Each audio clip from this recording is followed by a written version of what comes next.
So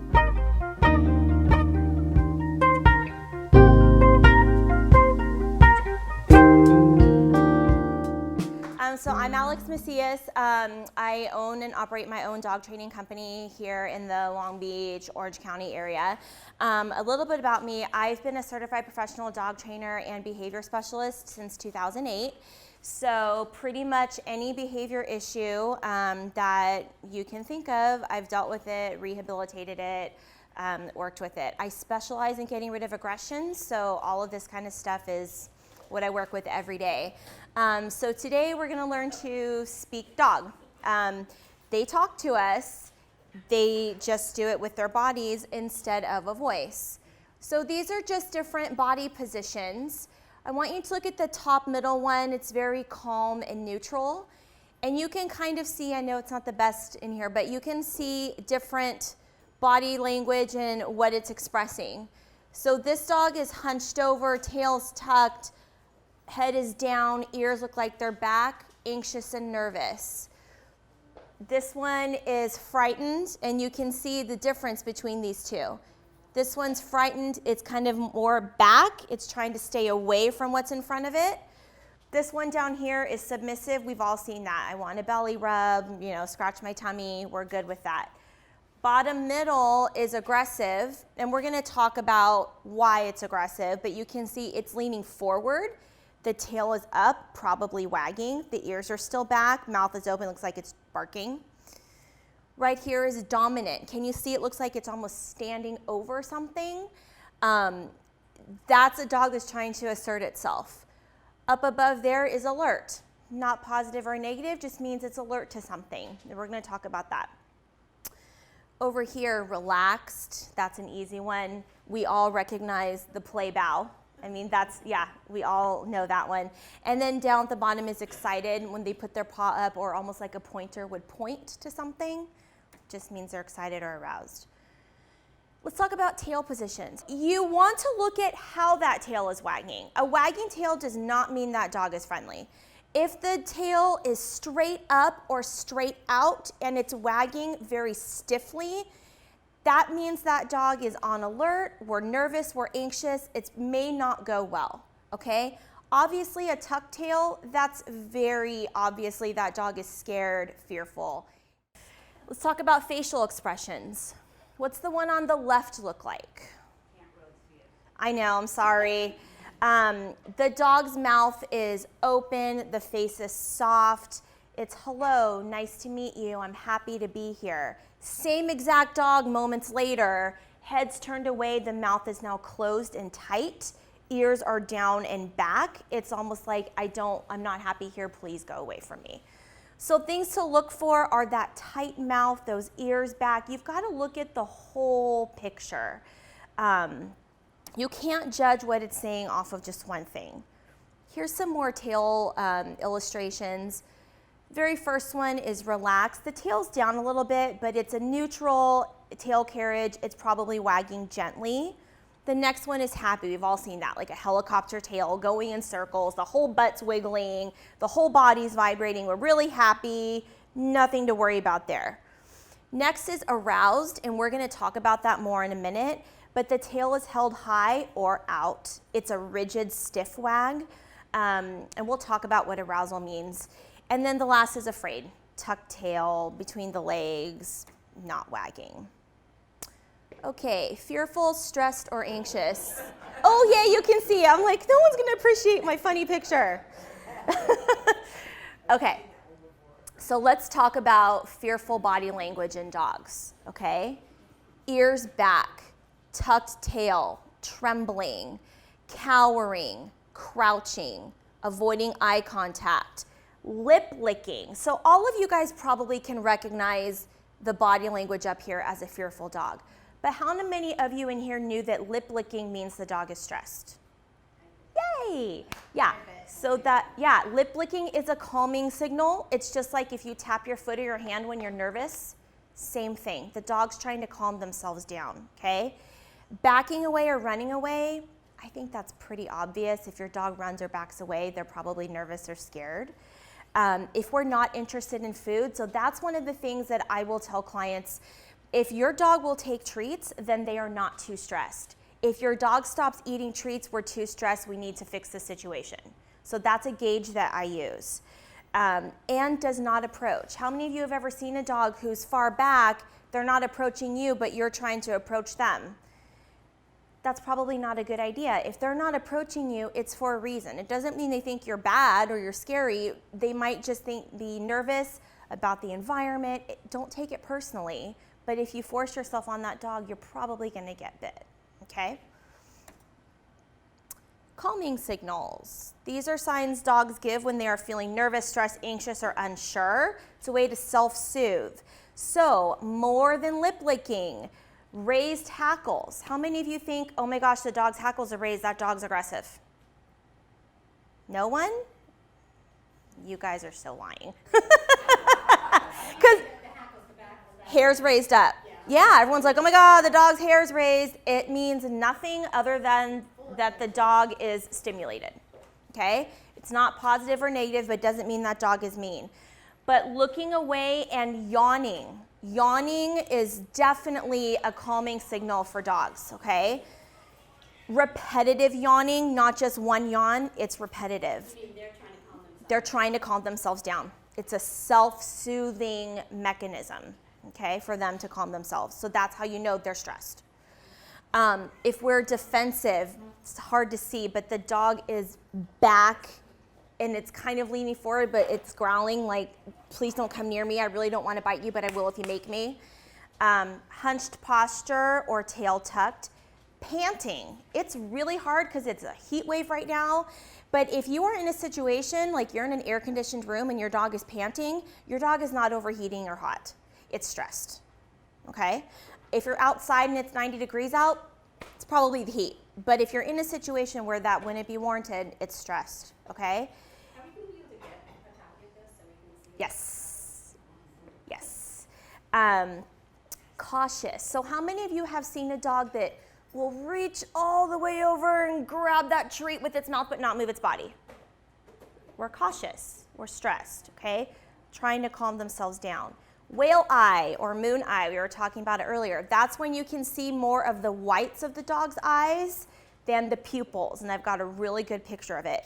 That's a very subtle warning sign that that dog is getting ready to go for you, okay? Tongue flicks, so not just lip licking, but flicking the tongue almost like a snake, that flick, flick, nervous. And a paw lift. You've all seen it when a dog's really scared or anxious, they'll kind of lift their paw up, okay? So these are all just things that I want you guys to keep an eye on. If you notice any of these things, it's probably not a good idea to go, oh, hi, puppy, you're so cute. The dog's nervous, anxious, sorry, Goaty. And it's probably not gonna go well, okay? And then this is when people say, I got bit, I don't know what happened. They gave me no warning signs. Yeah, they did. You just missed them. Or you didn't know what to look for. So this dog is clearly stressed. What do you guys see that's telling you it's stressed? Tail tucked, ears back, hunched, head down, licking, yawning. Exactly. Okay? Would you approach these dogs? Why? That one looks like he's just going to snip it. There's a hand in front of his nose. The Chihuahua mix? Yes. What do you notice about it that's telling you that? His head's down.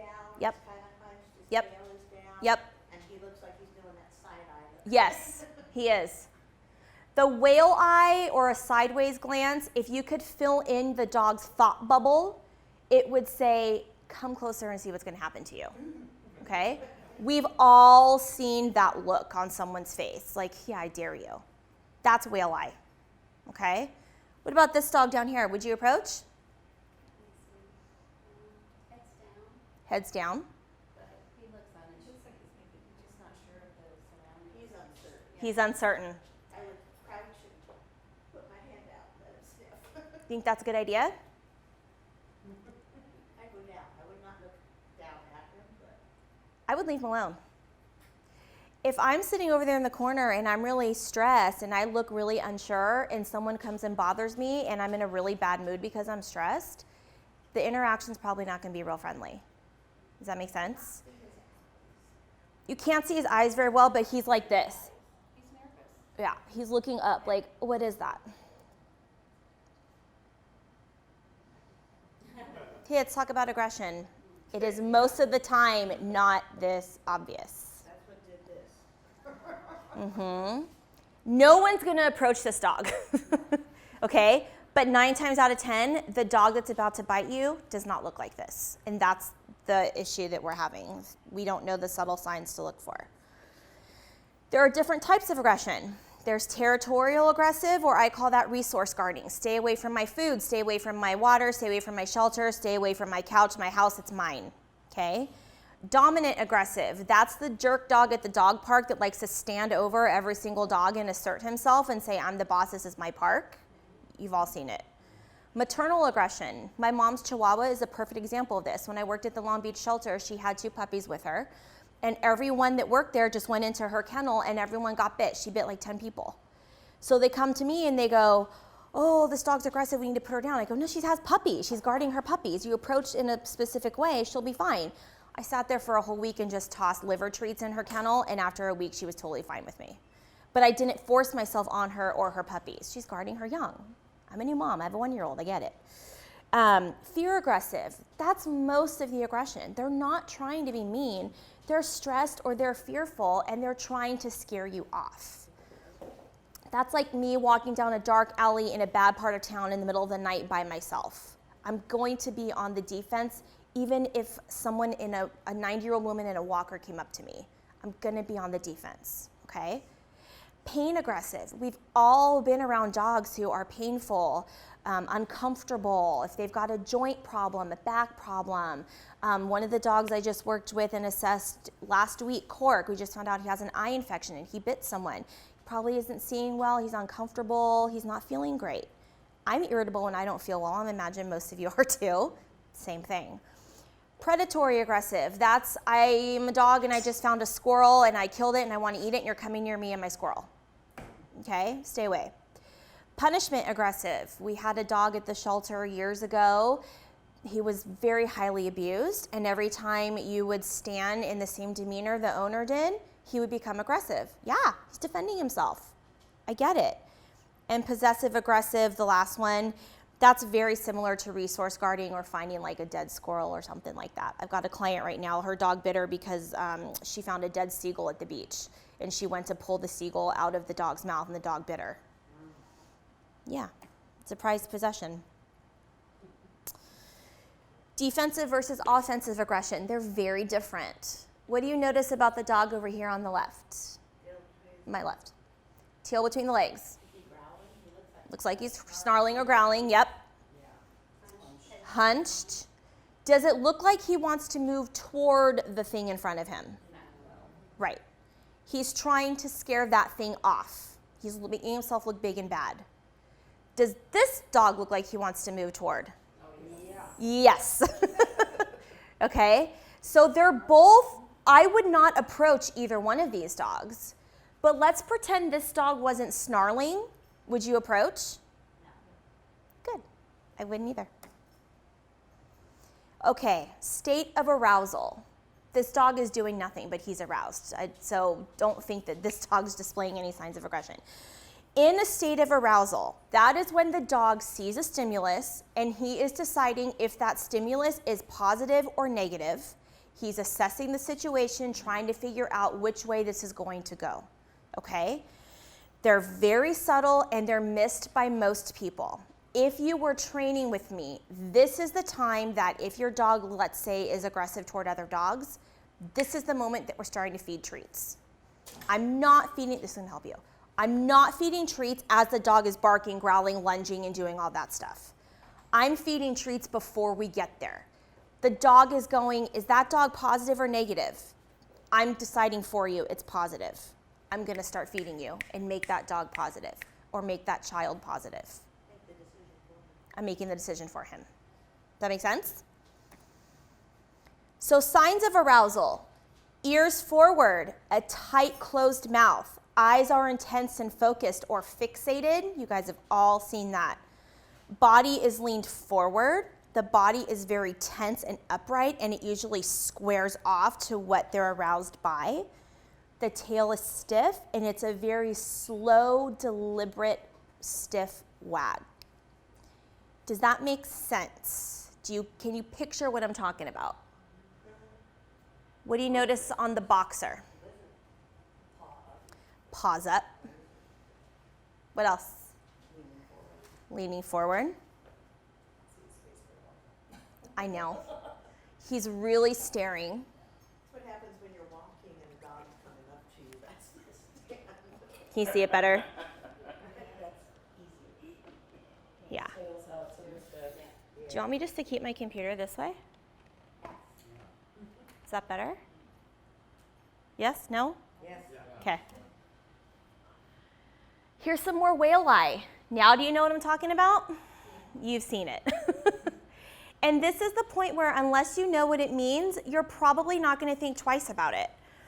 But a lot of times, like this is the look that people are getting when their dog is, let's say, aggressive over their food. Okay, the dog's hunched over the food and looking up at you like, don't even think about it. Okay? But if the dog doesn't have something they're actually protecting or guarding, you may not think there's anything wrong with approaching a dog that's looking at you like this. Okay?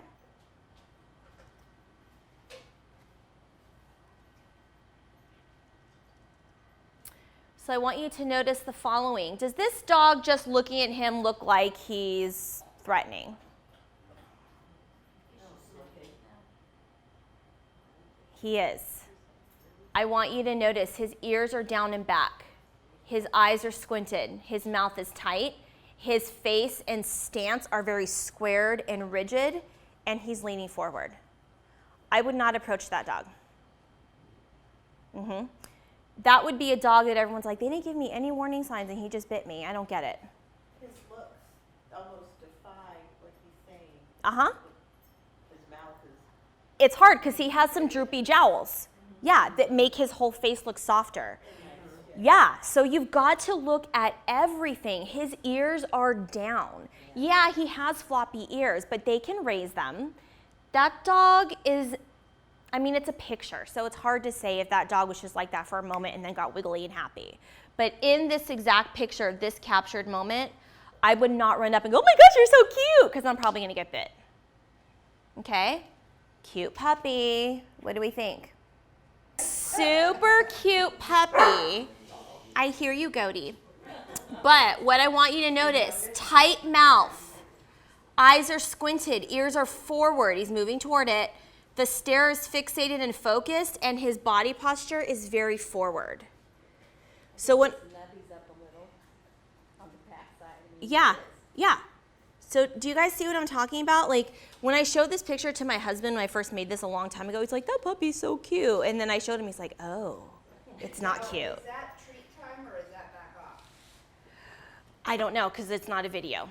So in this captured moment, it's I see something I want to go for and it's going for it. And it could have been a treat. You might have been able to change it into a positive. Absolutely. Treats, not handing. Right. Well, and it could have seen a treat. He could have been like, oh, there's a treat. And yeah, so it could have been a positive arousal.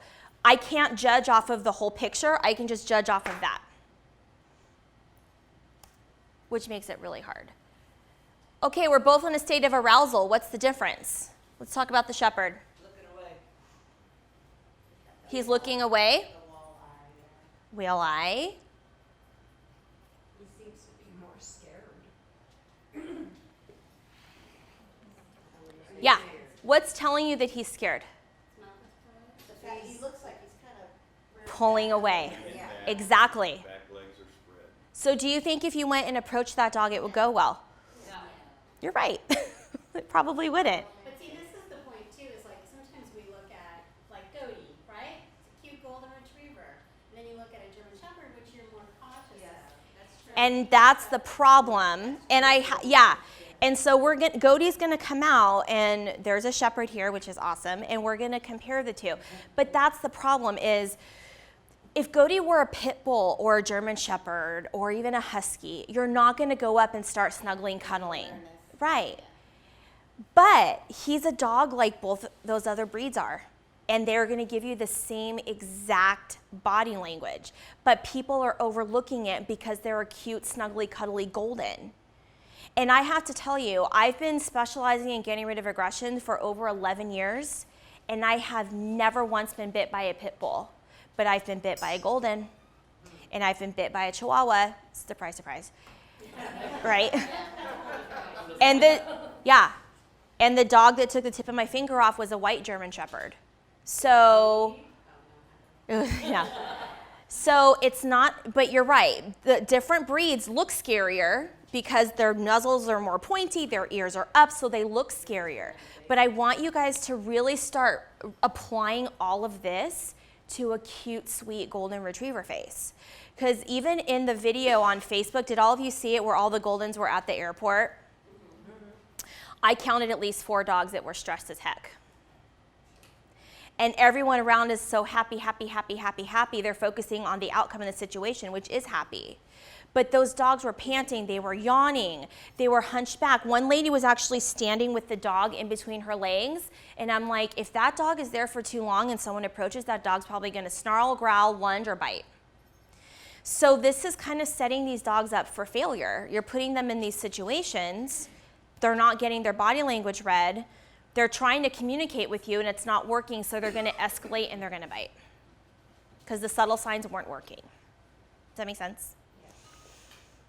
What do we think about this pit? It's a pit bull. Love them. I do too, I have one. Can you see? Hard enough to snuggle.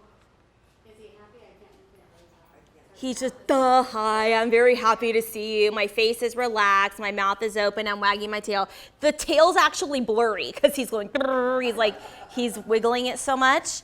I purposely use this because I give this presentation a lot, and kind of like to your point that pit bulls and shepherds look scary, I purposely used a pit bull to show that we're not threatening.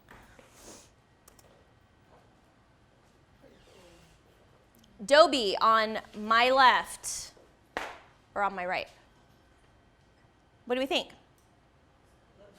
Definitely focus on something. Yes. Like the treat that's on the camera. It could, but who cares what it's focused on? Let's just focus on what it's showing you. Who said it looks relaxed? Why? His ears are comfortable. From what I can see, it doesn't have his mouth like clenched shut. Mouth is clenched. It's just hard to see in this picture. Yeah, It looks like a little over alert to me. Like, what's that? that's right. That's right. Pit bull. What are we seeing? But he looks. His mouth is so curious. He looks nearly approachable. He's very approachable. I would go and smush his face. Yeah. So that Dobie is aroused and on guard, but the pit bull is aroused and relaxed. What do you notice here? Yeah. Yep. Yep. Would you approach this dog? Yay. Okay. Cute golden puppy. There's nothing wrong with this dog in this picture. The dog's fine. Totally fine. But I want to talk about prompting, which I know you guys can't read. But prompting is what I had previously talked about. This is when you redirect your dog's attention onto something other than the stimulus or the trigger, okay? So you mentioned your dog is fearful of children, okay? So if I was working with your dog and I had your dog with me on a leash and my 1-year-old's approaching, I'm gonna start feeding when? Immediately. So the issue with him is he is not food aggressive. He's not receptive to food. He's Right, not foodie, so but he's afraid. once he's in that zone period. He's not taking food, is he? That's right. So he's over that threshold. So we have to feed before the threshold. So I'm going to feed when he goes, there's a kid, boom, I'm going to start shoving hot dogs in his face, okay? If he goes farther than that, he's already too fearful and he's not hearing me, he's not seeing me, the treats don't matter, nothing. It's kind of like, let's say we have an alcoholic who's been sober for a week, set them at a bar and put a beer in front of them and say, don't drink it. No, I'm just laughing because of a personal experience for like the last week. The glass is going to be empty. That person is going to drink the beer. It's over, the person's over threshold. Does that make sense? It's That's right, and we're going to talk about trigger stacking in just a minute. But prompting can help you. If you guys are fostering a dog that you see starts to alert to something, you can start prompting and feeding that dog or getting them to look at you or redirect and move away to redirect their attention to something else. I don't expect any of you guys to train your foster dogs, but I definitely want them to be as comfortable and stress-free as possible while with you. So that is something that you can do to help them along. I have a dog right now that's squeaky ball crazy. So he gets the dominant aggressive. Yep. And he has a bigger squeaky ball that we use, but I have a tiny one that I keep in my Yes. and I go like this and he goes like Yes. That's perfect. and he's, It snaps them out of it. Yeah, totally. Redirection. It's redirection. It'd be like chocolate in front of me. I'd be like, oh, yeah. Absolutely. That was a perfect example. Yeah. So you have to figure out what your dog will work for. My dogs will work for frozen blueberries. They would die for one of those. I have a client right now, it's a golden, and he's not aggressive. It's just for basic obedience, but the only thing he'll take is ice. He's like, forget the liver, forget the steak, I'll take an ice cube. I've got a pit bull I'm working with right now who's very aggressive with other dogs. He'll take freeze-dried sweet potatoes. He won't take liver, but he'll take a sweet potato. So you just have to figure out what that dog will work for and then use that. So what does prompting do? It distracts the dog from the trigger. It makes the trigger positive in the dog's mind. And it rewards the dog for eating your food and not reacting to the trigger. Okay? So behaviors that indicate you should prompt, we pretty much already talked about it when we're aroused. So I call it a tall dog, and you guys all know what I'm talking about when I say that. They straighten up, they're looking at something, they're fixated. Okay, let's talk about hyperarousal. How many of you have walked a dog and they're jumping on you and grabbing the leash as you're walking them, and then they're spinning an alligator rolling and it's just chaos? Yeah, okay. So hyperarousal happens pretty much for 3 reasons. They're bored, okay, so maybe they're not getting walked long enough, maybe they're not getting walked in a structured enough manner, maybe we just came from the shelter, so we've been in a kennel all day and we're bored, okay. The second reason it happens is they're in need of attention, and that's the most common one, is that dog knows every time I jump up and grab the leash, the person walking me goes, stop it, leave it, knock it off. That dog just got attention, so in the dog's mind, the behavior worked, so they're gonna continue to do it. yeah. Yes. Okay, and then the one I want you to really pay attention to when talking about aggression or fear or reactivity is we're unsure of what to do. So I have a dog I'm gonna work with this afternoon. Her name is Riley. She's a pointer mix. And she jumps and claws her mom as she's walking her because she's so fearful and anxious, she doesn't know what else to do. So she gives herself something to do. And what does mom do? This is our first session tonight. I'm really excited. So what does mom do? Every time she jumps, she pushes her off, and then she puts a treat in front of her nose and makes her sit. That's right. So Riley learned if I jump and scratch my mom, she gets her treats out, she puts me in a sit, and then I get the treat. And she's 10. So this has been going on for 10 years, I kid you not. And they just called me last week, and I'm like, where have you been for 10 years?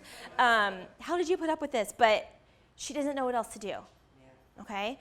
So hyperarousal includes being really hyperactive, being destructive, chewing on your couch, chewing on pillows, chewing shoes, chewing baseboards. Just saw a client yesterday, that's fun. Panting, okay? A facial grimace, unable to focus. That's when you're like, here's the treat, and the dog's like, They're not fearful, they just can't focus on you, okay? How many of you have had a dog that's really grabby with the treats? Yeah. Yeah, I work with so many aggressive clients or reactive clients or stressed clients, the dogs, not the people, and they get grabby with the treats. The dog's just like, I don't know what to do, so I'm gonna be grabby, okay? Mounting, we've all been to the dog park and you see that dog that has to hump the dog has no idea what to do, it's hyper aroused, so it has to do something. It doesn't mean that dog's dominant, everyone does, everyone thinks that. Doesn't mean that. It just means the dog doesn't know what else to do. That's a dog that you want to remove from the dog park. Your lipstick or the red rocket showing, you all know what I'm talking about, okay? Okay, We're hyper aroused. That's pretty obvious with that one. Consistent jumping and mouthing, which you just talked about, or tugging at clothing, and then excessive friendliness. Tugging at clothing, is that nervousness or just hyper-arousal? It's hyperarousal, and it could be for a number of reasons. Yeah. And then excessive friendliness. The dog is always lick in your face. You're like, God, leave me alone. It's like, oh, I don't know what else to do. I'll just lick you. Like, they just don't know what to do. But isn't that showing affection too? It depends. Oh. So my dogs, you know your dogs really well. If that's normal for them, then yes. But if I'm meeting a dog for the first time and a dog's like, oh my God, I'm obsessed with you, and they're licking me all over, I'm like, dude, I've known you for 2 minutes. Why are you obsessed with me? It's because the dog is hyper aroused. A new person's in the house, I smell like dogs, I smell like liver, and they're like, oh my God, this is the most exciting thing in the entire world. We're hyper aroused, and that's not necessarily a negative thing, that's just the frame of mind that we're in.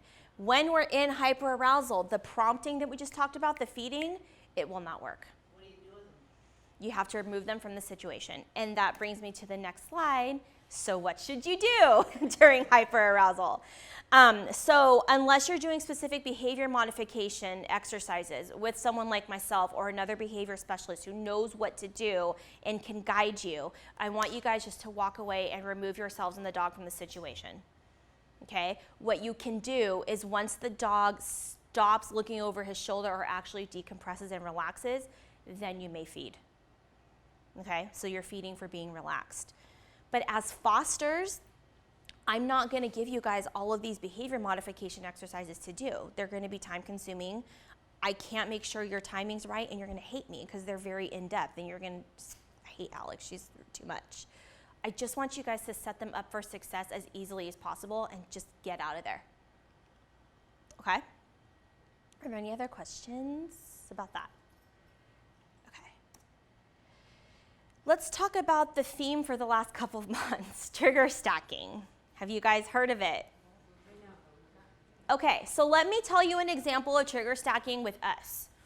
How many of you have had a day where one thing has gone wrong after another, and then let's say you go to the grocery store at the end of your day, and the cashier gives you the wrong amount of change, and you lose it. I can't believe you gave me the wrong amount of change, you idiot, and you go off. Had that happened on its own, it wouldn't have been a big deal. But because that was the 10th bad thing that happened to you that day, suddenly the world is ending. And you took it out on the cashier. Does that make sense? Yeah. That is trigger stacking. Just, I can't handle one other thing. This is what happens when people tell me, my dog bites random people and I can't find anything in common with the people that they bite. I'm then asking them, what happened 5 or 10 minutes prior to the bite? Did a car backfire? Did a garbage truck go by? Did a siren go by? Did the dog see a squirrel? Was the dog jumping on you? Did it see a kid? Did a scooter go by? Did all of these things stack up and the dog was just like, person, bite? Bites are never random. There's something, and it's usually trigger stacking if it's random to the person. So here's this dog's triggers. I see a large dog, and then someone pats me on the head, and then a skateboarder goes by. Each one of these triggers as Goaty, I can handle on their own. But if you stack them up, I can't handle life anymore, and I'm gonna act out. Does that make sense? I'm so bummed you can't see this better because this is my favorite illustration ever. It's the road to a dog bite. So it starts up here. So the dog is saying, I'll act distracted to take the pressure off. So I'll look around, I'll pretend like I don't see what's happening, okay? And the dog's thinking, I'd really like things to calm down. I'm trying to self-soothe myself. I'm licking my lips, I'm yawning, I'm turning my head away, I'm moving slow. I'm trying to tell these people they're stressing me out. It's not working. So now I'm starting to get really scared. I'm starting to pant. My paws might sweat a little bit. I'm trembling. My hackles have now gone up. God, these people are still not stopping. Maybe I'm gonna have to defend myself. I'm starting to posture. I'm freezing. I'm fixating. Okay, and then it's like, please stop and go away. This is your last warning. The people are still not listening. I'm snarling. I'm growling. I'm air snapping. I'm lunging at you. Okay, well, you know what? You didn't listen to me. So now I have to keep myself safe, and I'm gonna bite you. Make sense? Are there any questions about that? What if like they fall from the mouth? If they foam, Yeah. it just means they're stimulated. Oh, Yeah. Other questions? It got like really quiet on the road to like a dog bite.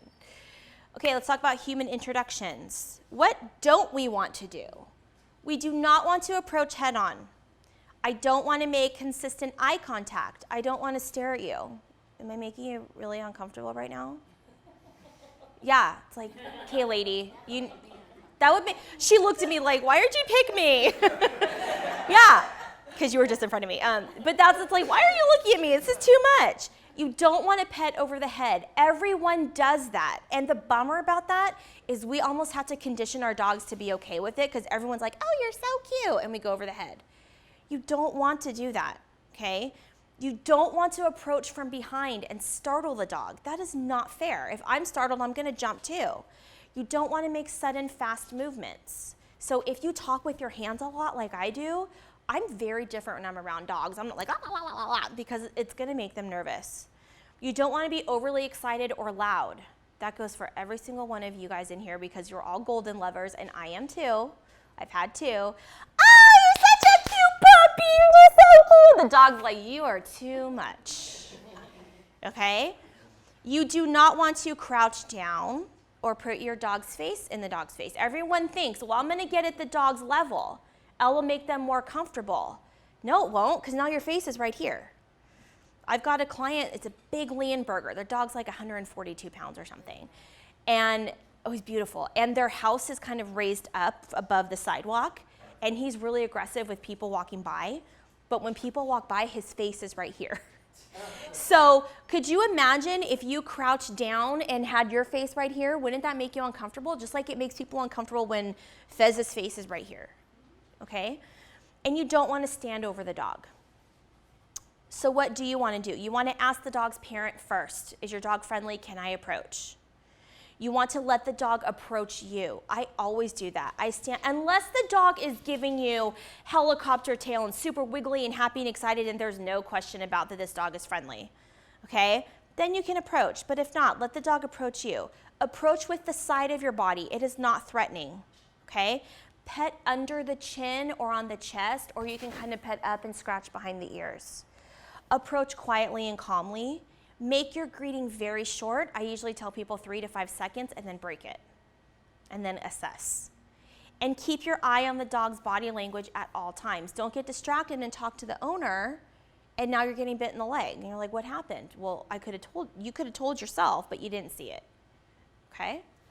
Let's, before you move on. Yeah. Part about not petting over the head. Yeah. What does that cause for the dog?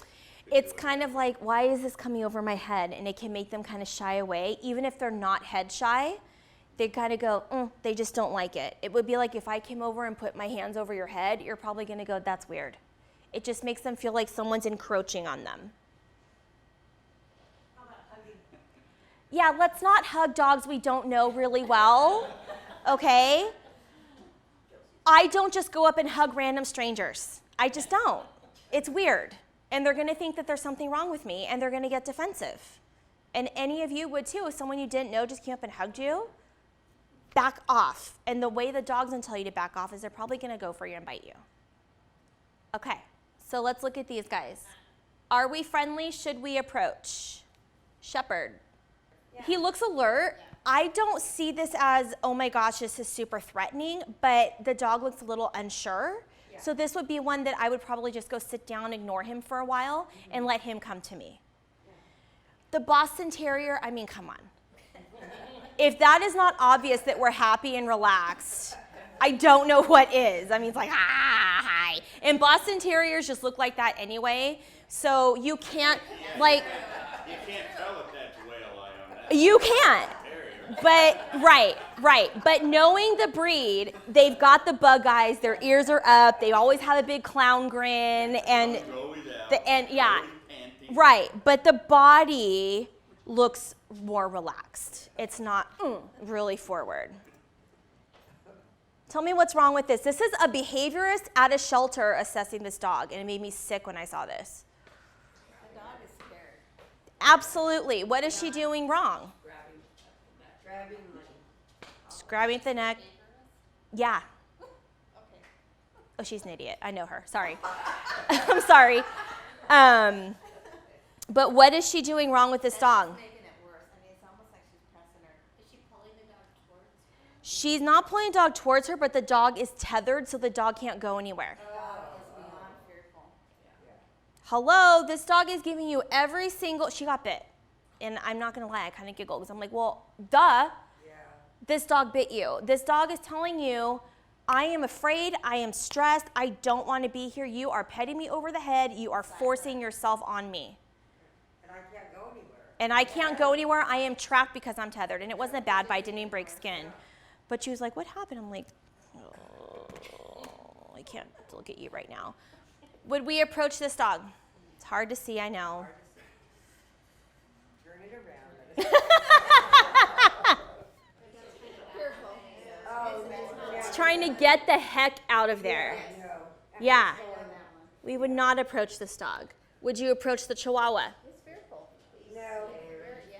He's scared. Absolutely. I never approach it. I knew someone was going to say that. They're always napping at my dog. They're always Yeah. looking for the big dogs. Yeah. Okay, Basset Hound, super cute. Would we approach? Is the tail going like this? It Oh, looks like I don't know. He looks so. Look at this picture. I think his head is a side eye. He's focused on somebody else. I would not approach this dog. Okay. It's giving a sideways glance. Ears are down. Well, they're always down.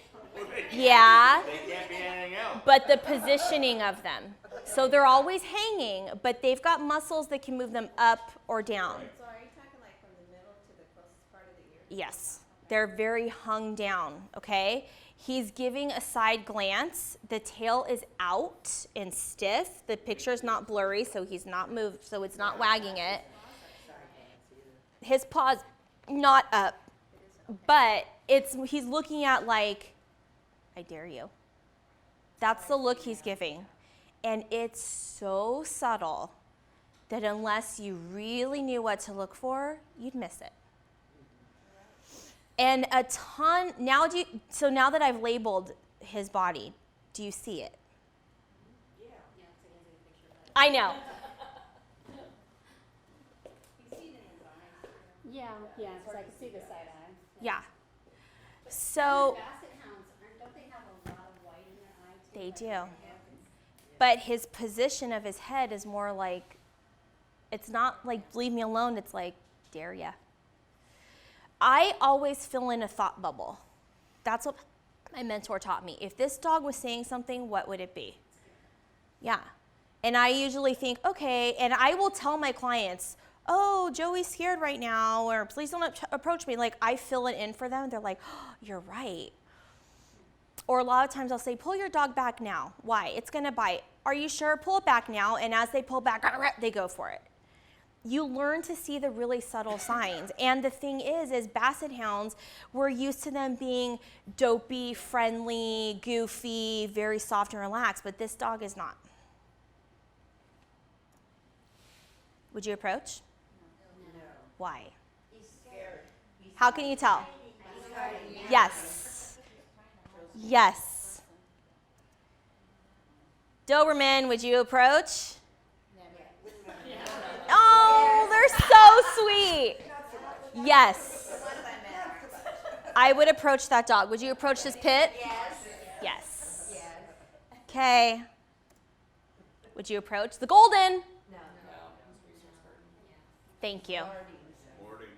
Turn it Oh, around now. puppies. Is that? Puppies. Oh, okay. Yeah, you gotta turn that. Oh, no. Would we approach? The dad is not a golden. Yeah. But take the puppies away. Would you approach? Yes, those are puppies. No. Let's pretend the puppies were not there. Would you approach? No. She's got that look, like, stay away. That's right. Because of the position of the head. Absolutely. Mouth is tight. Her ears are back. Her head's moving forward. Like, yeah, come see what happens to you. Sure. Mm-hmm. Would you approach? No. Why? And someone's reaching for the head and it's going, stay away. Okay, what about this dog? It's already there. Someone's there. It kind of looks like the dog is standoffish. Yes. Reaching for It's reaching for the treat. That's like Very one of those aggressive things, those stance. rescue videos where they're trying to rescue the dog, so they're getting the dog to come closer. Yes. It's grabbing the treat and then it's running away. Yeah. Absolutely. That dog is scared, and if you push, it's probably going to bite you. But he's hungry. But he's hungry. Approach? No, Why? he's just really assessing. I'm not sure he is. Absolutely. Approach? Yes. Yeah. Hi, I'm a dopey, goofy pit bull. Okay, so let's talk about dog introductions. It says, hi there, I'm Get Down No. What's your name?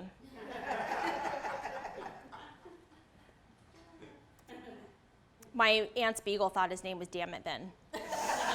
It was awesome. Okay, so we're going to go over in a minute how to do proper dog introductions. But I just want to go through some pictures, and you guys tell me what you think is good or bad about what's going on. And these are all pictures that were taken at dog parks.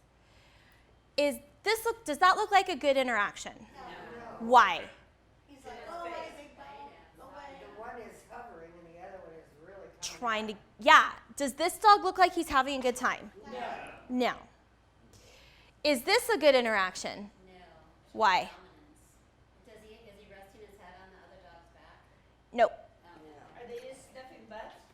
They're sniffing butts, but three's a crowd. Yep. Yes, Was there 3 there? There's 3. Is there There's an Australian Shepherd.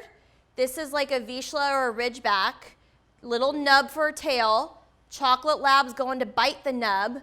Australian Shepherd's like, you guys are having too much fun. I'm going to come and referee and probably mount you and hump you and let you know that what you're doing is not what I approved you to do. Because this is my dog park. Didn't you know that? Yeah. Now I must herd you. Now I must herd you. And then there's a fight, and now it's a whole thing. Good interaction. Yes or no? Yeah. The ears are back a little bit. One's unhappy. One is not happy. Thank you. That is what you want to look for. If play is equal and going back and forth, or they're circling each other and sniffing equally, we're good. But it looks like the white one's kind of pulling back. Now again, if this were a video, the white one could have pulled around and then done a play bow, and it could have been fine. But we don't know, so we're just judging off of this captured picture. The tan chihuahua looks a little dominant, and it looks like it's asserting himself and he's being really annoying. And that white dog might go, you're annoying, I'm done, and the tan chihuahua might not take it very well. Is this a good thing? No, looks like a gang rape. It does. I'm glad you said it because I don't want to say it, but it's true. I feel so sorry for this dog. Like, it's breaking my heart. It's breaking my heart. Good or bad? Why? And the other guy's real submissive. One on the ground looks very unhappy. Yes, this is not equal play. Is this equal play? I would agree too. I think that's very equal. Their body language matches each other. I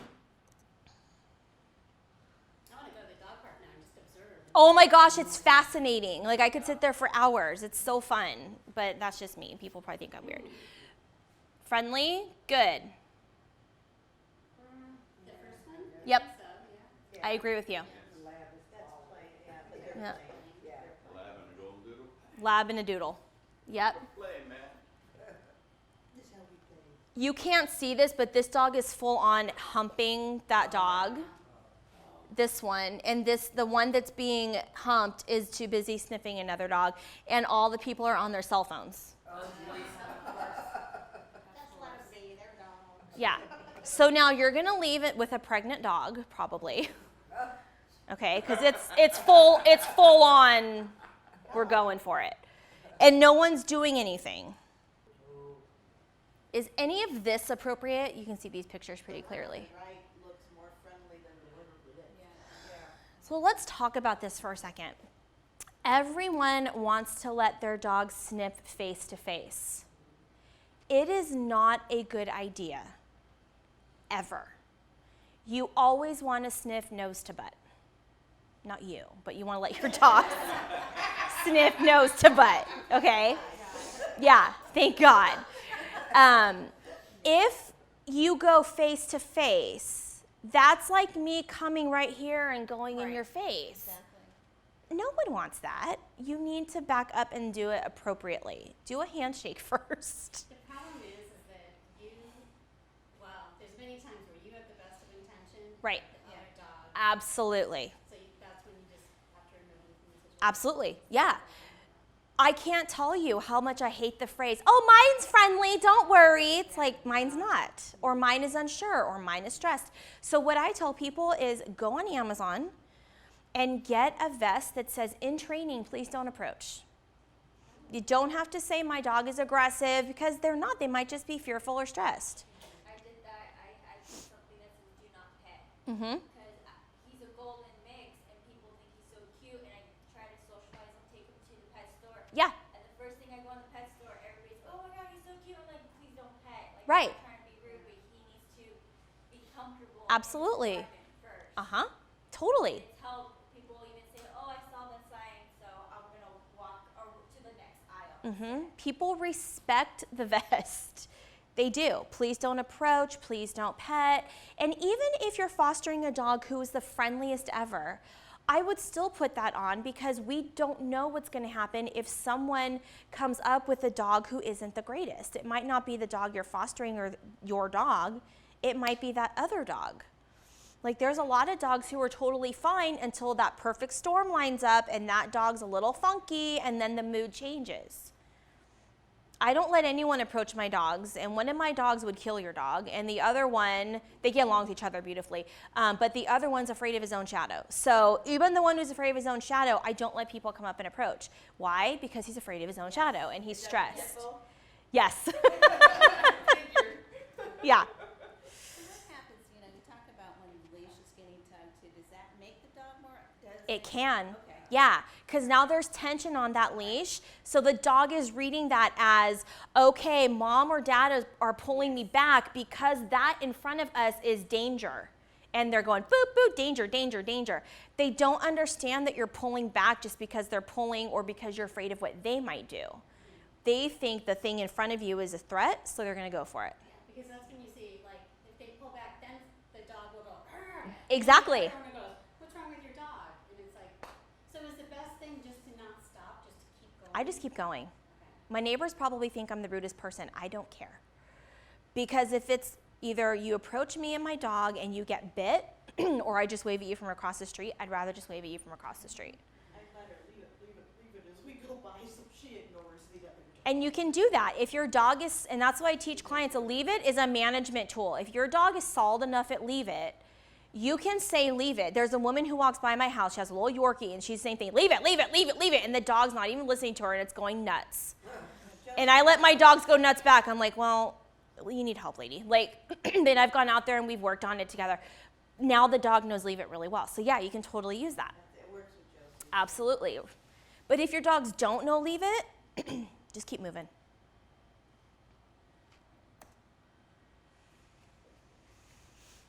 Friendly, appropriate. Eyes up ahead? No. Leaning forward, tails up in the air. And this dog looks so nervous. It's like, oh my God, why are you sniffing my stomach? That tail is like a sword. Yep. Yeah. Do you think this one looks appropriate? They're not sure.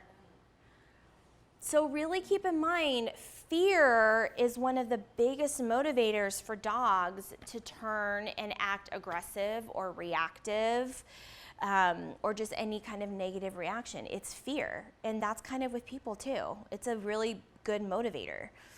And that's when you're gonna get problems. So this dog is scared out of his mind. He's going like, oh my gosh, don't sniff me. And the other dog's like, why can't I sniff you? Why can't I sniff you?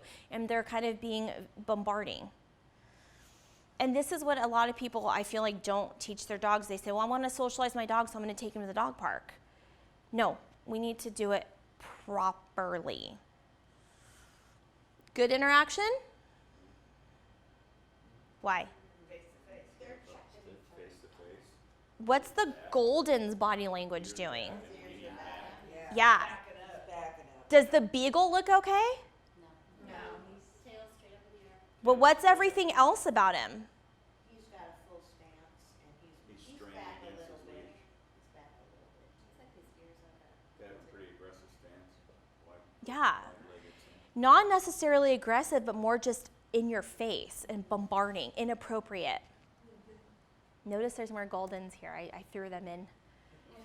Adult Golden, puppy. Tell me what that adult Golden's doing. Did we look appropriate? Probably, yeah. But does it look appropriate? Where's the puppy? Puppy's right here. Oh, okay. Those darn thing. No, it's okay. It's good. You see? Well, tail's up, so.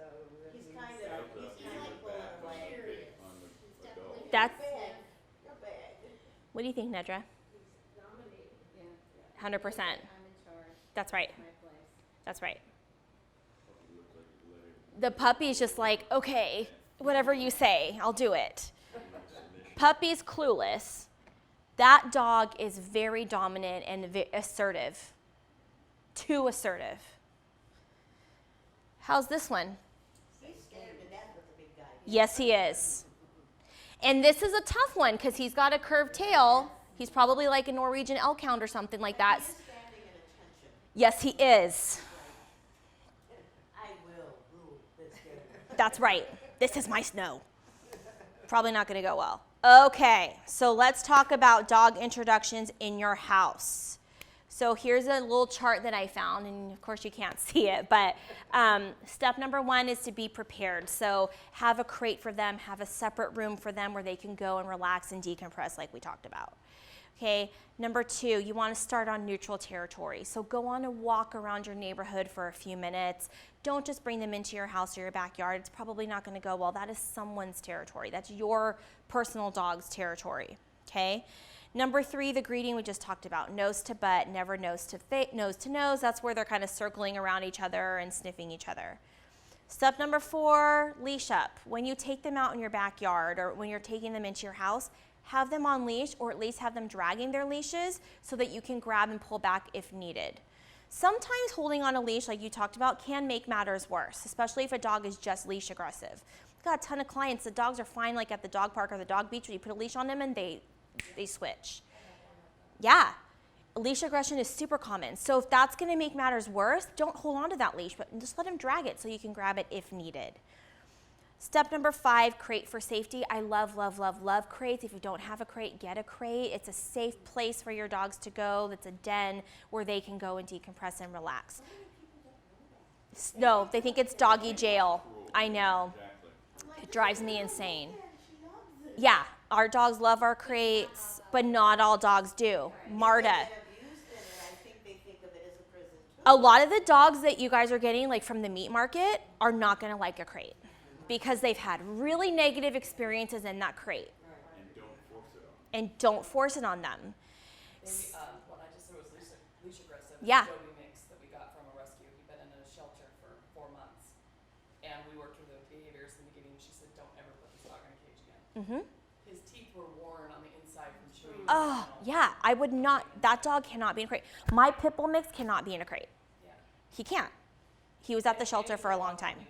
But he'll stay right by your side if you have him off leash. He'll stay right next to you. Cool. Yeah. But you put him on a leash and he goes nuts. Yeah. Absolute bonkers. Yeah. So dogs like that, you have a choice. You can either try to rehab and make all of these scary things positive, or since you're just fostering, if you're just fostering the dog, do what's going to be comfortable and easy and safe for that dog. Yeah, like not all dogs can go in crates, not all dogs can go on leash. For that dog, not for your dog, not what's best for just you and your family. It has to work for everyone. Dog first, new dog first, because they've been through a lot. Like we just had, I think Nedra was telling me, oh my God, the person's here, I'm gonna die. But woman who was a new foster and then took the dog out on her boat like 30 minutes after leaving the shelter? Are you here? I'm really sorry if you are, but I'm using you as an example. Okay. Like, as I'm saying, I'm like, Alex, that was not good. Yeah. That was probably not the best choice. That dog trigger stack, stressed. So do what's going to be best for that dog. Number 6, invitation only. That's where I'm only allowing the dog to jump on my furniture if we're invited. I'm only giving them their food if they can stay calm and relaxed and I say okay and give permission. It's setting rules and boundaries in your house that dog needs, especially if they're nervous and anxious. They need those rules and that structure to make themselves more at ease. So I always tell people it's like your first day of middle school and the first time you ever switched classes and you didn't know what to do and it was really stressful and nerve-wracking. But once you figured out the rules and where to go and what to do and the structure, you felt better. You're like, I can do this. That's the same for them. So a lot of people are like, well, I'm not going to give rules because the dog's brand new. I'm going to let them do what they want. That's going to stress the dog out more. It's more stressful not to know what to do. Okay? And number 7, maintaining balance. So you always want to watch. Don't leave your personal dog and a foster dog alone or unattended. Don't let them sleep together when someone's not watching. You should be constantly managing.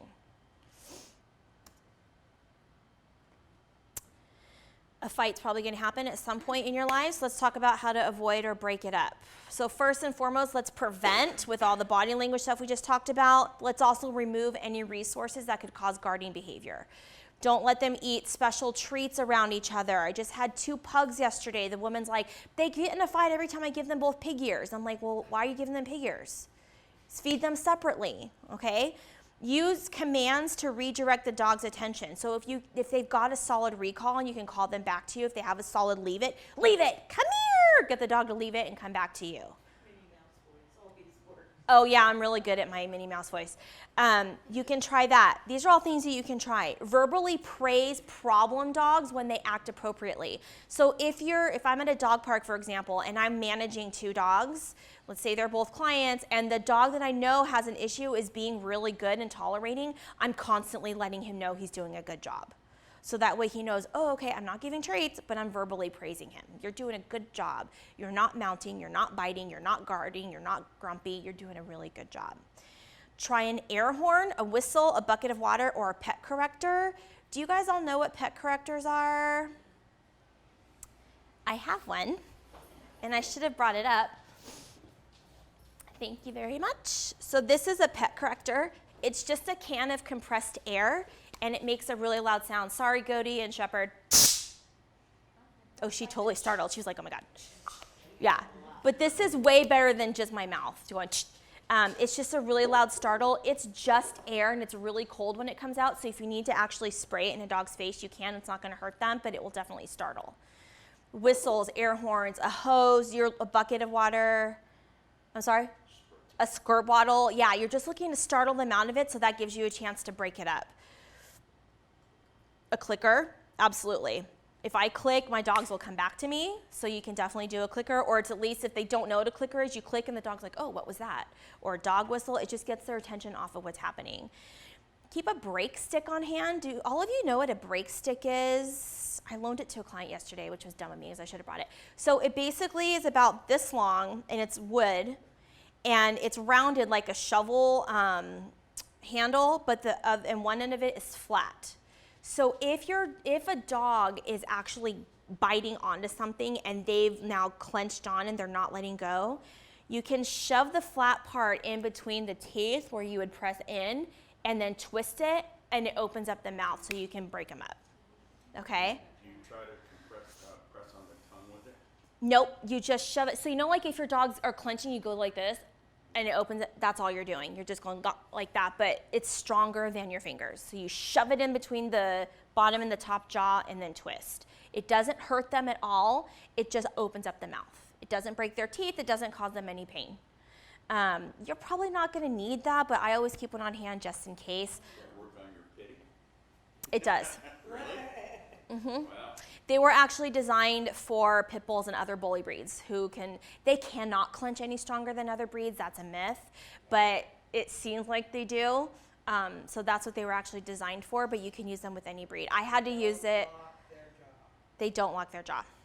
I had to use it on, it was a pit bull, unfortunately, so everyone who's watching was like, oh, this is the breed. But he clamped onto a fake dog of mine, my fake Rottweiler, and had that been a real dog, the dog would have been dead. And I could not get his jaw off of it. And he was great with people, but I had to use my brake stick to get his jaw off of it.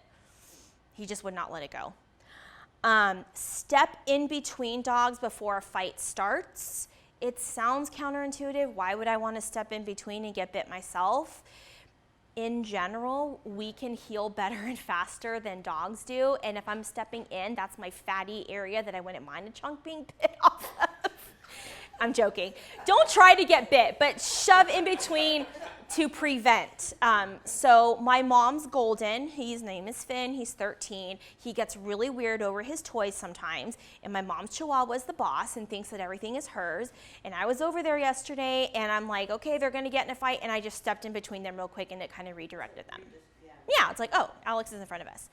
And last but not least, most important actually, never, ever grab a dog's collar. You're going to get bit. Okay? It makes it worse. And it's natural, it's a reflex to grab that collar. But if you do, the dog is in this frame of mind where it's gonna go for anything in front of it, and they're gonna turn and they're gonna get you. And that's what happened with Cork's Foster. She grabbed the collar and he was like, don't tell me what to do, and then he bit her. I found that I use a harness a lot, and if you grab the harness, Yes, it does not. Harnesses are not great for walking and pulling, but they're great for pulling back and managing, because yeah, it doesn't have that same like panic effect on the dog. Yeah, so I would keep a harness on them, and you can grab. So if you're saying don't grab the collar, is there anything that is suitable to grab? You can grab their back legs and wheelbarrow them if you need to grab something. Yeah, because that can throw their equilibrium off and they can let go. You can stick your finger up their bum. It works sometimes it doesn't. Goaty's here. Do you want to all try? No. It's not fun. I've done it. Yeah, but it's that, it's that surprise that's going to make the dog let go. But sometimes no matter what you do, it's going to continue. So that's when I'll go, if I'd rather you like squirt them with a hose or like cold air or something like that, than touch them and then risk yourselves getting bit. I have a question. So did it end the fight It did. when you stuck your finger up? Mm-hmm. The dog was like, what the heck was that? And it gave me 2 seconds to pull the dog back. Now, I usually go for the back, like I'll grab in the groin. So if I see a dog lunging, I grab the groin, and then you can bring the dog back to you. Like the saddle? Yep, and if you've got them in that groin, they can't move anywhere. You're in control of their movement, 100%. Yeah. So like even when I'm trying to leash a new dog and the dog's flailing all around like I don't want to be leashed and being a brat, and people are trying to hug the dog, I say grab in the groin, and as soon as they do that, the dog's like, oh shoot, I can't move. So that's a good place to grab if you're going to grab somewhere. You had a question? Oh yeah, I was gonna say, don't you need two people to like pull them apart? Because what if you're pulling And the other dog's and the other coming person's toward. lunging? That's definitely a risk, yeah. So that's where I would just, My dog and like another dog must have gotten out, and that dog's like going towards us, and I have no idea what to do. right, Because I'm like, I mean, my dog's only 50 pounds, so he's hiding behind me because he's scared. yeah. So I'm just like, what do I do? How do I pull that dog if he doesn't have a Right. So that's when I'm carrying something like this on walks with me. I carry an air horn, like I've got like a little tool belt. It's not the prettiest thing, but I don't care, it works. We've got coyotes in our neighborhood. So yeah, I always carry one of these. It's called Spray Shield. It's citronella spray. You can only get it at, I think PetSmart's the only one I've ever seen it at, like a brick and mortar. You can order it online too. It's just citronella spray. It shoots 50 feet out, so you can squirt it at whatever's approaching you, and it'll get them to back off. You can yell, make a really loud noise, anything that's gonna startle that dog. Like with a bear? Yeah, make yourself big and loud. Yeah, you just want to, anything that's going to startle to give you those couple seconds to pick your dog up if you can, if your dog is smaller. Get your dog up on a car. Get them out of reach or yell or call for help. Now, in the instance like she was talking about, where the dog is coming at her on her dog on the leash, Yeah. earlier you said step in between them Mm-hmm. to prevent a fight. Mhm. Is there any logic to stepping in between the dogs? I would step in front of my dog and then I'd spray something. Because her dog's already behind her. So Mm-hmm. she can't really step between. Yeah, well, you are stepping between. If your dog's behind you and a dog's charging, I'm blocking the dog coming, and now I am my dog's defense, and I'm spraying something at that dog. One of my clients carries a soda can with rocks in it, and she'll chuck it at a dog. It's not gonna hurt the dog, but it's definitely gonna, it'll startle them, and it'll probably run away. Or a coyote. Yeah, 'cause that dog, since he wasn't on the leash, he saw that, like, I guess I was trying to protect my dog. And it was a Rottweiler, actually. He just kept going Circling. of us. Mhm. So my dog was just so scared, and I was just like, there is no car for me to put my dog in, and even Right. if I had the time to put him up in a car, He was circling. he probably would have bit his tail or bit, like. So you were in a perfect storm situation where you're SOL regardless of what you do. So it's like a shark just circling you. The only way you're going to get out of that is to call for help and get someone to come and help you. I finally did. I was just like, hello, whose dog is this? And then I guess the owner was in his garage, and he saw me like 2 houses down, and he ran over and he grabbed his dog. Good. But if I didn't know, I was just like, okay, I'm kind of. What do I do? I'm helpless. Now, this sounds corny, but I saw it on Oprah a really long time ago. If you need help in a situation like that, yell fire. Because people are going to go, oh my God, fire, and they're going to come out. Yeah, I've heard that too, it's not corny. right? Could she have picked her dog up if she? She could have, but like she said, the dog could have circled and then jumped up. Yeah, sometimes it makes it worse. Like pray, like, oh, this dog's helpless now, so I'm going to jump up. And grab, but you've got to try every tool in your toolbox and see what's going to work. And I hope. That thing happened to me with an old dog. It was a shepherd lab mix, and I had one run at me. Yeah. And my dog was too big for me. I was a teenager, couldn't pick her up, but I did try to pull back, and the other dog clamped on the back of her tail and just wouldn't let go. And I did. I started screaming, and finally the people that owned it came out. Yeah. And got it away. Yeah. It was a lot of damage. I bet. Yeah. I know. See, that's the problem is, but we can't fix other people. We can only arm ourselves. But you can even arm yourself with a brake stick. I mean, you can at least stick that out. That's something for the dog to grab onto, so you can try to get away. I mean, there's all sorts of things that you can arm yourselves with. This is Pet Corrector. Yeah, you can get it at any pet supply store or on Amazon. And then I have a other stun stuff, you gun. said was like a I do have a spray. stun gun. Okay, I so have a stun gun, and I don't do that, but. The just sound. The sound of it, and all my friends, we all had our dogs there, and they just, one of my clients does that too. it works like a charm. Uh-huh.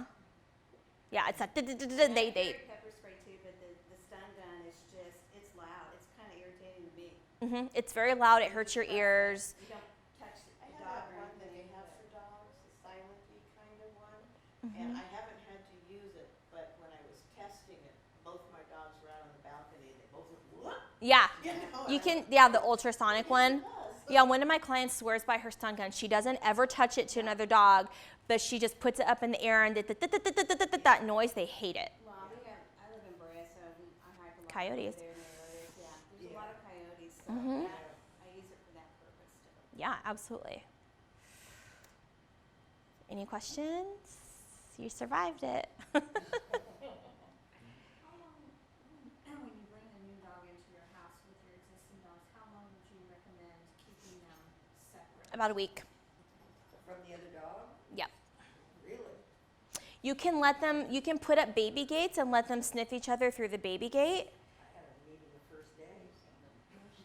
And you were lucky that nothing happened. Oh, yeah, it was. I Yeah. remember the dog that was coming in. Why am I the center of attention? What is happening? Are all these electronics? And this lady has liver and he's checking it out. I think I would like to pee over here. I think I would like to pee over here. And peeing in a situation like inside where we're not 100% sure is just a way of him trying to do something where he's in control.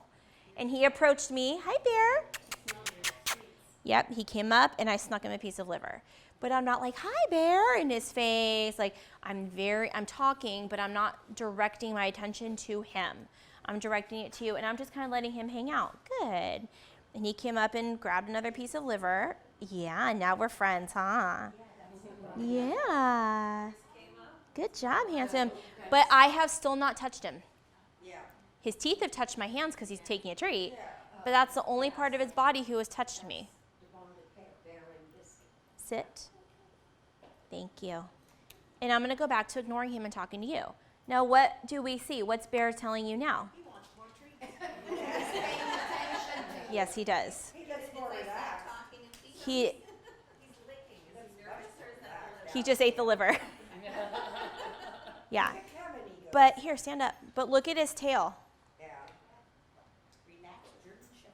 I would never right now crouch down and get in Bear's face. Yeah. I don't know Bear.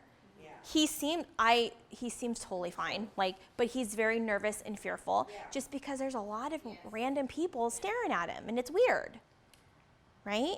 Hi, sir. Yeah, he's like, just keep it coming, lady. We're all good. Just keep it coming. And then you can kind of have him walk around. Yeah. Yeah, but his face softened up a little bit. Did you see? His ears are not as straight and intense as they were. Thank you. And his face softened. Good. And now if I'm going to pet, I usually have a treat. And then I usually go like this and let him move his head around my hand. And that made him nervous. So I'm not going to force it again. I'm just going to continue to feed. Good. And let's try it again. Yeah, good. And now we're better. Good. Oh, I dropped it. Find it. Find the freebie. Mm-hmm. He didn't need any improvement to find that. Oh, no. But if I come down and I come over, stop licking the liver. But if I come down over here, he's kind of, now, do you see what he's doing? He's not looking for food. He's trying to occupy himself doing something else. He's acting distracted because I just encroached in his space and I made him very nervous.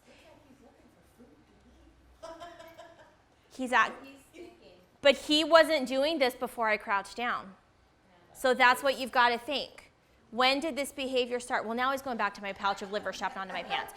But you have to think, he was not like searching, like look, he's not searching for it now, and the treat's still behind my back. He's not searching. But if I crouch down, it's not in my hand, he starts to, oh, thank you. Yes. Yes. You know how to work me, don't you? Mm-hmm. So that wasn't Yeah. a nervous Paula. That was, come on, I gave you a high five, feed me. Yeah. But I know that just because of everything else he's telling me. He's like, Mom, did I do a good job, Mom? Is it okay? You did, but he's still not comfortable. Yeah, and now he's trying to move away. He's like, I don't know where to look. I don't know where to go. My ears are back. Who are you? The liver was over here. I think she's safe. You're right. I'm safe. You're right. But see, if I go over his head, he tolerated okay, but his ears went way back. Yeah, and he's kind of like, and did you see when I'm touching his head, look at how still he got. Mm-hmm. He went like, oh, what are you going to do next? Yeah, like, oh, shoot, what is she going to do to me? That's what you're looking for, and that was so subtle that most people would miss it. And then, you know, if people come around and they're like, oh, your dog is so cute. They're like, look at him. He tried to move away from me. Yeah, you're a very good example of a shy dog. Yes, you are. Yes. Thank you, Bear. Do you want to go sit down? I'm going to bring Goaty up. He's like, no, because being up here means I get liver. He's like, no, I really like you now. Yeah, I'd rather stay up here. Okay, Goaty, you want to come up? And then we'll have them, you know, together and see, how they act around each other. Because we already know neither one of them is really dog friendly. So that'll be a good one. Okay, Goaty. Now, I know Goaty because I've been training him for months, so I would totally approach him. But what is Goaty telling you? Okay, that shake, by the way, that was him shaking off over there. He saw a bear, he looked, Nedra directed his attention, and it was like, ooh, shake it off. They shake when there's a transition, when they're transitioning from one point to another. Okay, what's Goaty telling everybody? Right now, it's very friendly and He looks happy. tail's wagging. Well, that's the thing, the golden, He's they always searching look like around, they're smiling. Do you think he looks relaxed? No. No. So he's not happy. It looks like he's pacing. He is pacing, and he's panting. Is it super hot in here? Yeah, and he's panting tight. Mm-hmm. If you could see his eyes took months to Whale stop eyes? doing whale eye. Yeah, turn around. Oh, wow. Sit. And he still, flicks in and out. And he's really panting, and he did not just run. Yeah. Okay, Goaty is very stressed. He's been stressed since the moment he walked in that door earlier this morning. Now he's just demanding. He's going, Alex, every time I see you, however. So that was a demand growl. But now he's a happy wag. But you see, look what he's doing. Now there could be treat crumbs on the floor, but he's more just kind of acting distracted and pretending like there's something else going on because he really doesn't want to look at it. He has not made eye contact or actually looked at any one of you guys. Goaty. Hey, look. Yeah, that's my boy. Yes, you know I have the liver. Mm-hmm. But Goaty is a dog that if you grab his collar, he'll bite you. And his first bite was his adopter made him lay down by pushing on his back. The first hour he got home. And I x-rayed his spine when he was returned, and he has 3 fused vertebrae. and So that a was lot of painful. compression in his spine. So From that? No. From the prior? Previous injury, so he bit because that was painful. It was like Park's eye. Yes. But then he also had resource guarding, so the trainer moved from that adopter to another adopter. The Who trainer had a came in, trainer. pushing his buttons, yanked a ball out of his mouth, bit the trainer. That's How do you a- decide when a dog like that is ready to really be adopted out? So, He had shown nothing in foster care. But then those 2 instances, and I did what Alex said, he was in a bedroom with 2 gates about 6 feet away from Sit. my dogs for at least 3 days sit. before he could come out and commingle. Just because he'd been through all that. Yeah. And so for Goaty, had Nedra not kept him, her and I decided before putting him up for adoption, because you weren't sure if you weren't planning on keeping him, we have to rehabilitate this dog. Like, he's not going to be ready for adoption until we can make sure he's not going to guard stuff anymore. So we did lots of come over here. We did lots of behavior modification exercises that got rid of his guarding. So you can actually go up and you can take stuff from him now, and he won't guard toys and treats, and the world doesn't end because you come near his ball. But it did when we first started working. He'd go for you. But now you can pet him, but you can't just come up to him. She has nothing for you. But he's a good one because he can throw you off. Because he's a golden, he looks very soft and happy and relaxed. So anyone would come up and go, oh my gosh, your dog is so cute. And this dog will bite you if you startle him or approach too quickly. Yeah.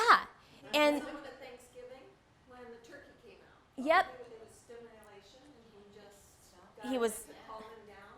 Oh, wow. he was hyper aroused, and people were over at your house. There were loud noises, new people, trigger stacking, and he's like, oh, I can't take it anymore. Oh my God, you're trying to come for me. That's not what I asked for. I want the turkey. Boom, but he bit.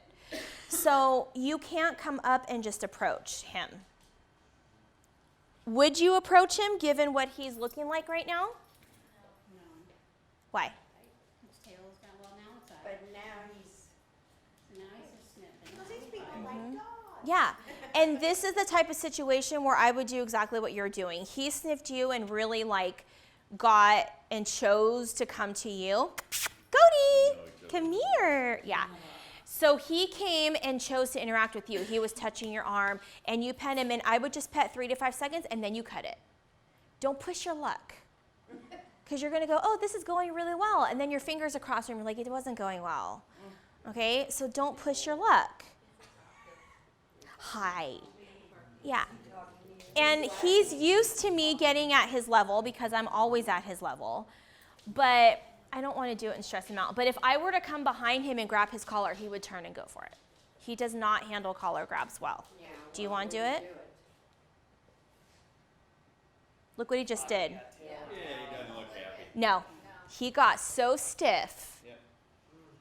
Even though he knows her and loves her. Yep. It's just like, why did you do that? You know better. Yeah, exactly. And then his eyes. Yeah. Then it's like, what are you gonna do next? Yep. Okay, now I'm going to hand Goaty to you. Uh-oh, are we gonna do a? Yes. So Goaty and Bear, so they're both dog reactive, right? We don't like other dogs? Well, he reacts really big When he sees the other dog, he makes himself look really big. Okay, are you? I wanna learn. Cool. Okay, I just want you to be comfortable. Okay, so I want you to go all the way across the room. And I want you, okay, look at Goaty already. Yeah. Bear is pretending like Goaty is not there. He's like, I'm just going to sniff this lady's shirt because Goaty has already asserted I'm going to be in charge of the situation. Bear is avoiding. But what is Goaty, what is his body language? Oh, he's wagging his tail. Okay. It's just straight wag, it's not enough happy wag. Yeah, he definitely wants to approach. But In a good way? No.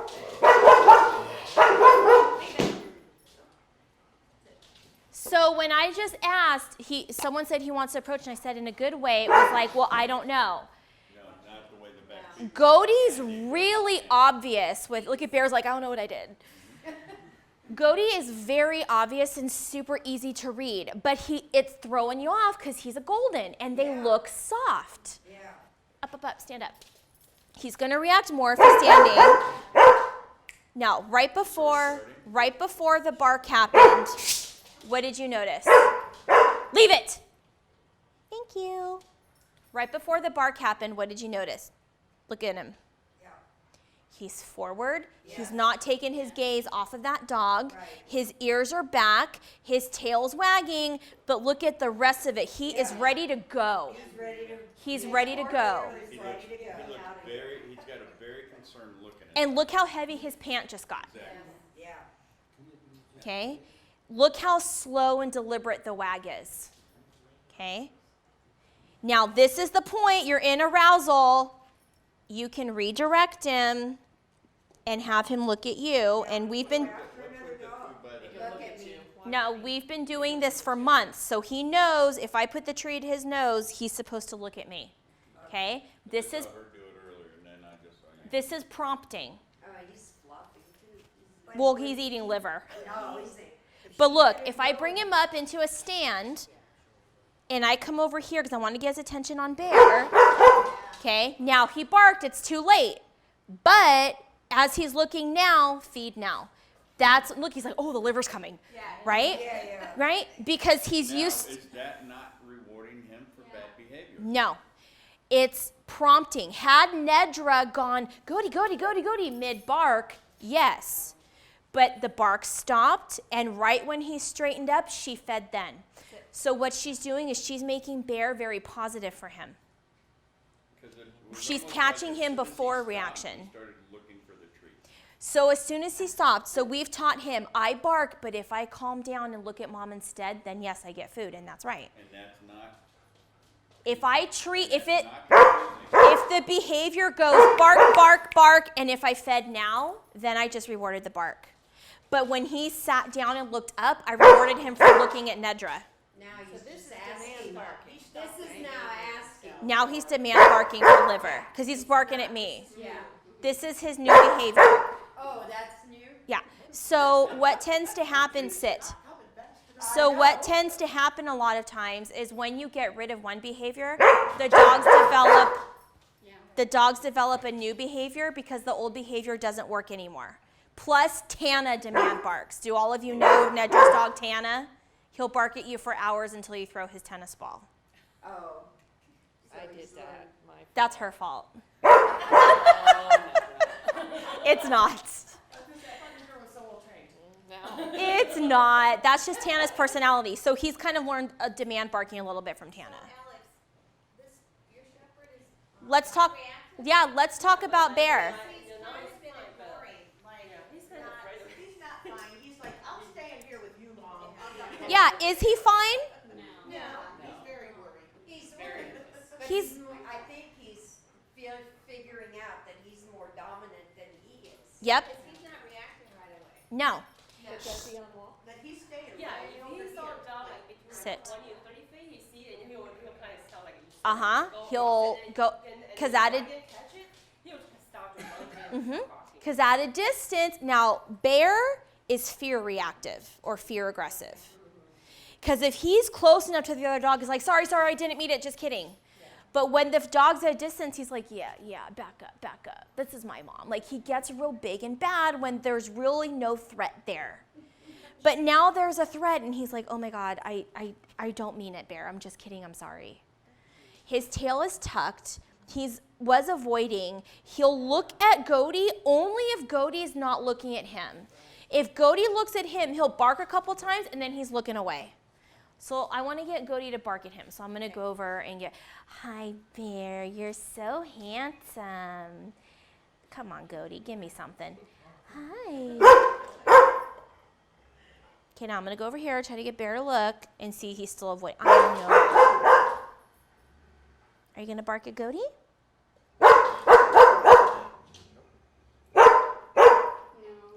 Avoiding. He's just avoiding. Good boy. He's avoiding. Leave it. And I would rather him avoid than go back, because now there's a fight. So it's usually, I know usually it's like my neighbor have a neighbor had dog. Most time I think the dog is in the backyard. Yeah. So they were like honking on the wall and looking at them. And then when he see it, he stopped running in the laundry and they kind of almost get to each other in the hall. Okay, so that's barrier aggression. So you'll notice that if you go to a shelter, a lot of the dogs are going at the door as a dog walks by because they feel safe behind that barrier. I can bark at you, I can growl at you, I can lunge at you, and I know you can't get to me. Yeah, so that's why they go crazy and trying to. So that's barrier aggression, and I think he's a little fear aggressive. I don't really want to interact with you, but if I have to, I will. I don't want to defend myself. I'd rather you leave me alone. That's Bear. Goaty is, I don't want to leave you alone. I want to prove to you that I should be left alone. So in his adoption, he's not, I mean, she has a dog of her own and they don't. And see they're it. fine, Yeah, right? They're fine, And then when I take out one time, when my neighbor has a small dog, it's very, very calm. He's fine. He's very super calm, small dog. And he just kind of going after him, like trying to. German Shepherd prey drive. Yeah, so it looks scary. Uh-huh. And then But he doesn't hurt him. Well, before they reach each other, we let them reach each other, pull them away. So we never know what's gonna happen. German Shepherds are bred to go after prey. So they go after and are overstimulated by anything small that could be prey that moves. Okay. Yeah. As- He's very into Squirrels and birds and yeah, like, oh, what's that? Yeah, Yeah, they don't- so I would not pair him with a small dog unless I knew he had lived with a small dog before and had absolutely no issues, and I could absolutely 100% get another small dog with his previous small dog's personality to a T. He's bonded with the golden. Yes. Mhm. They're He up react for adoption golden as oil bonded kind pair, of yeah. back involved. Oh, is this the That's Yeah. the bonded But pair. see, everything you're describing is fear aggression or fear reactivity and possibly leash reactivity or leash aggression. He doesn't want to fight. He's bonded with another dog. You said that Yeah. the other He's dog will very- put him in his yeah. place and he's Yeah. like, I'm sorry. He's very submissive too. Yeah, that's a fear reactive or fear Yeah. aggressive dog. I only get aggressive when I really feel like I have to be. And out on a walk, if that dog is at a distance, he's telling that dog, just in case you're a threat, check me out, I'm a badass, don't come over here. Okay, so it's not meant to be, No, it's meant to keep that dog away. okay. It's like me, I have a sign in my window that says property under 24-hour video surveillance. There are no video cameras there. It's meant to keep the people away. Yeah, yeah, That's what this is. yeah. But yeah, he's, So you I didn't mean, catch me mooning you in your camera, huh? I didn't. Bummer. but you know, you said pray, but she took him to the beach and he didn't care about anybody Okay, else. good. But you just have to keep in mind that this breed is more likely to have a prey drive, than, gosh, almost every dog has a prey drive, than even a dachshund's going to go after a rat. Yeah. A Yorkie's going to go after a rat. Well, A Lhasa Apso. Goaty gets along with your other dogs, right? You have Took a long Goaty? time. We had 2 fights. Oh, and it did took ya? a week. And it took even longer before I'd leave him alone. Toys had to be up. Yeah. Food, he was on the other side of the door. Now I can feed all together. I'm Okay. pet sitting a tiny mutt, but we had to do lots of pack walks first. Yeah. And he's not a dog that will ever get in his face. He's scared. He's Yeah. very, in his Yeah. face, he will bite. Yeah. And his eyes are really wide. He's just like, why am I here? This dog is really scary. And where's my brother? And where's my brother? My brother looks like him, but he doesn't act like Well, him. yeah, but see, at the shelter, when he got neutered, they put him in a separate enclosure, you know, right out of surgery. Yeah. He wouldn't eat, he wouldn't drink, he would cry. They Yeah. moved him back in And with, he was fine. with Biscuit, and he Oh, was fine. honey, you don't know how to live life without Biscuit? Well, No. they'll keep you together. And then one thing Biscuit is, I yeah. noticed is I was surprised he approached him because he was kind Fearful of men? back up with me. Yeah. It's really common. Okay. Men have deeper voices in general. They're taller. Sometimes they have facial hair, hats, glasses. They could have had a negative experience with a man before. If they could have never seen a man before, He's got such a look. You know? That's like, approach me. Yeah. yeah, I dare ya. Can he just be a little curious rather than be aggressive? No. Because he wants to go over to see what's going on with the He dog. doesn't want to go over to see what's going on with the dog. He wants to go over and beat the dog up. So my dog, you have him on a leash and he kind of pulls you. He doesn't bark. When you go over to see the other dog, he starts sniffing it and you're okay. That's different. That is not what Goaty's doing. This is actually demanding barking at you. He's barking at me to feed him more liver. But it's different. I've got a lot of clients whose dogs just like, I want to get over there. And while that's not the worst thing in the world, it's not the best either. Because if you let your dog go over and say hi and that dog is nervous or fearful, there's probably going to be a fight. So it's not the best decision just because you shouldn't just give your dog whatever they want just because they're asking for it. I only let my dogs approach, my friendly dog, I only let them approach if we are appropriate. So if I'm walking my dog and he's like, oh my God, I gotta go see that dog, you don't get to go see that dog.